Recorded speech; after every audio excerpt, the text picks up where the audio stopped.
Di pinggiran kota yang selalu diguyur hujan sore, ada sebuah stasiun radio lawas yang siarannya hanya bisa ditangkap di daerah tertentu, di frekuensi 99,7 FM.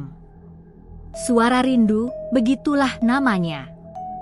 Dikenal dengan lagu-lagu nostalgia tahun 60-70-an dan segmen malam di mana pendengar bisa menyampaikan pesan untuk orang yang telah tiada. Penyiar utamanya adalah seorang wanita bernama Ibu Widya. Suaranya serap berkarakter seperti bisikan dari masa lalu.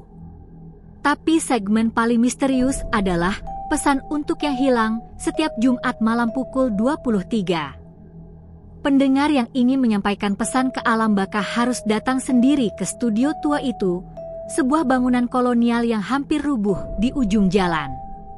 Konon, pesan mereka benar-benar sampai. Orang-orang datang dengan air mata dan harap, keluar dengan wajah lebih tenang. Tapi ada biayanya, bukan uang, melainkan sebuah kenangan berharga yang harus diserahkan kepada Ibu Widya. Alvan, seorang arsitek muda yang kehilangan tunangannya, Rara, dalam kecelakaan setahun lalu, mendengar kabar ini. Rasa rindu yang menggerogoti dan keinginan untuk minta maaf atas pertengkaran terakhir mereka membawanya ke studio tua itu pada suatu Jumat malam. Hujan deras memukul kaca jendela yang retak. Studio itu gelap, hanya diterangi lampu meja hijau tua di depan Ibu Widya. Wanita itu mungkin berusia 60 tahun, rambutnya disanggul rapi, tapi matanya seperti dua kolam hitam yang terlalu dalam. Di belakangnya, rak-rak berisi pita rel tua berdebu dan sebuah mikrofon kuno dengan logo yang sudah pudar. "Kau ingin menyampaikan sesuatu untuk Rara?" tanya Ibu Widya sebelum Alvan sempat berbicara. Suaranya langsung menyayat. "Bagaimana Anda?" "Banyak yang seperti kau, Nak," potongnya lembut. "Berikan aku sesuatu yang kuat mengikatmu dengannya." Dengan gemetar, Alvan mengulurkan liontin kecil berisi foto Rara, hadiah pertunangan mereka. Ibu Widya mengambilnya, menyimpannya ke dalam laci kayu yang penuh dengan benda-benda serupa, arloji, cincin, kuncir rambut, kacamata. Ritualnya sederhana. Alvan duduk di depan mikrofon khusus, di ruang siaran yang dipisahkan kaca. Ibu Widya di sebelahnya memutar sebuah piringan hitam. Musik orkestra tua yang sendu mengudara. "Sekarang, bicaralah," bisiknya. Alvan menutup mata, mencurahkan isi hatinya, maaf, penyesalan, rindu yang menyiksa. Suaranya terputus-putus oleh isak.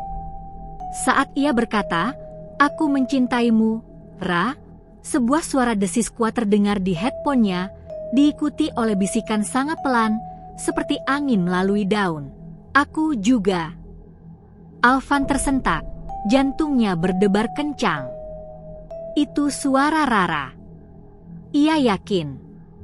Ibu Widya mengangguk puas. Pesannya telah terkirim. Pulang dari studio, Alvan merasa beban berkurang. Tapi perubahan aneh mulai terjadi.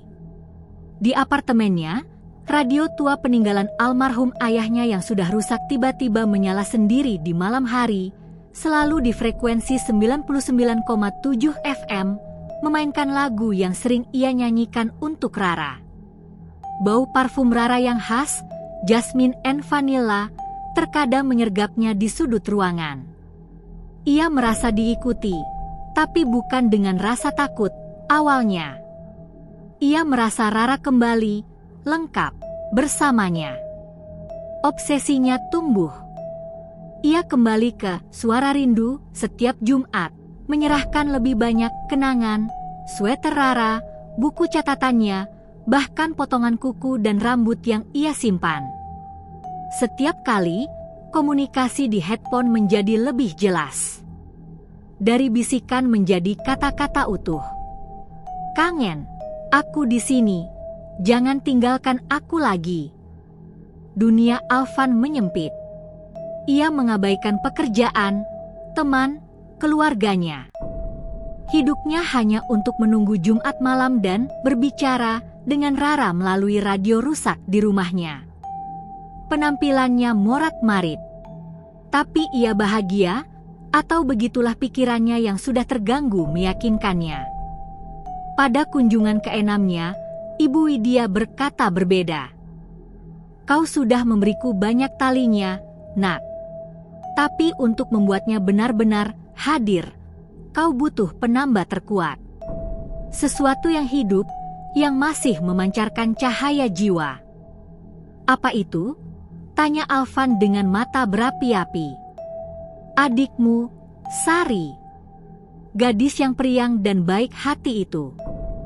Dia adalah saudara yang penuh kasih. Jiwa seperti itu, energinya kuat. Ia bisa menjadi jembatan yang permanen. Alvan terpana. Ibu Widya menjelaskan, untuk membawa Esan Rara lebih dekat, ia butuh izin dari sebuah jiwa yang hidup dengan meminjam sedikit cahayanya.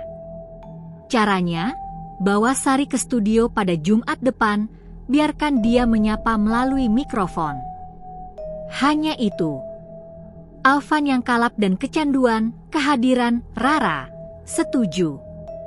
Ia membohongi Sari bahwa ia butuh dukungan moral untuk acara peringatan kematian Rara.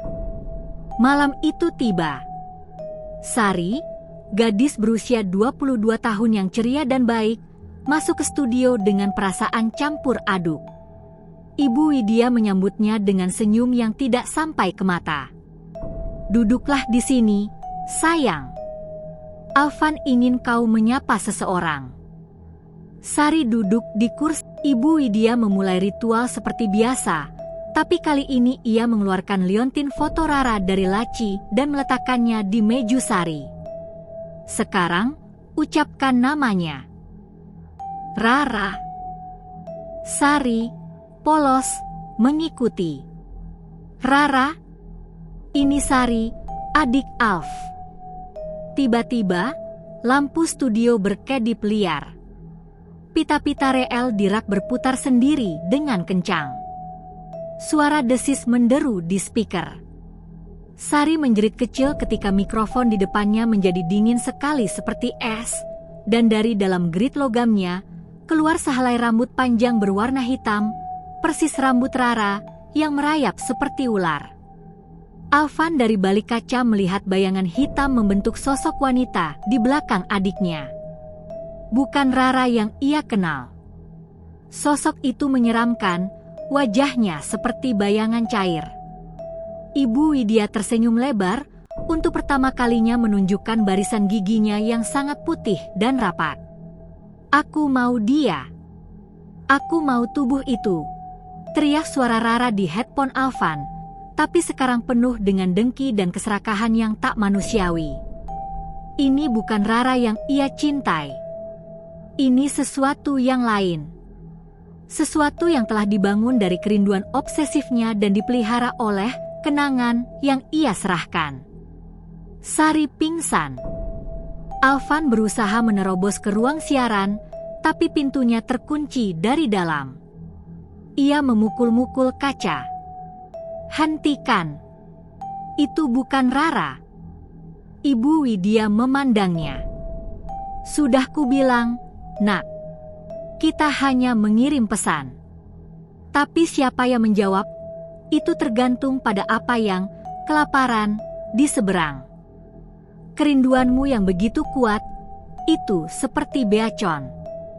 Kau memanggil sesuatu, dan sesuatu itu kini menginginkan lebih. Ia ingin hidup lagi.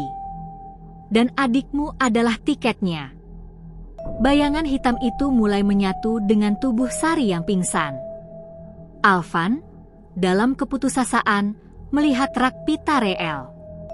Ia mengambil pemadam api darurat dan menghancurkan kaca jendela studio, lalu menerjang masuk. Daripada menyerang bayangan itu, ia membanting pemadam api kerap peralatan siar dan pemancar radio tua. Percikan api berhamburan. Tidak. Teriak Ibu Widya, wajahnya berubah panik untuk pertama kali. Ternyata, kekuatannya terikat pada peralatan dan frekuensi itu. Dengan rusaknya pemancar, bayangan itu menjerit kesakitan dan tercabik seperti asap yang dihisap angin. Liontin foto Rara di meja retak. Alvan menarik Sari yang pingsan keluar dari bangunan itu. Di luar, hujan telah reda. Ia menoleh sekali lagi. Studio, suara rindu, itu terlihat semakin tua dan rusak, seolah akan roboh.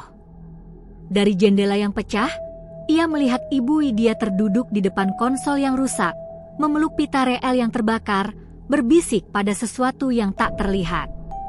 Sari pulih, tapi ia sering terbangun malam hari ketakutan, merasa ada yang membisikkan namanya dari radio yang mati. Alvan membuang semua radio di rumahnya.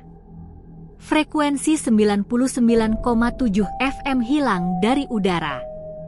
Tapi suatu malam, ketika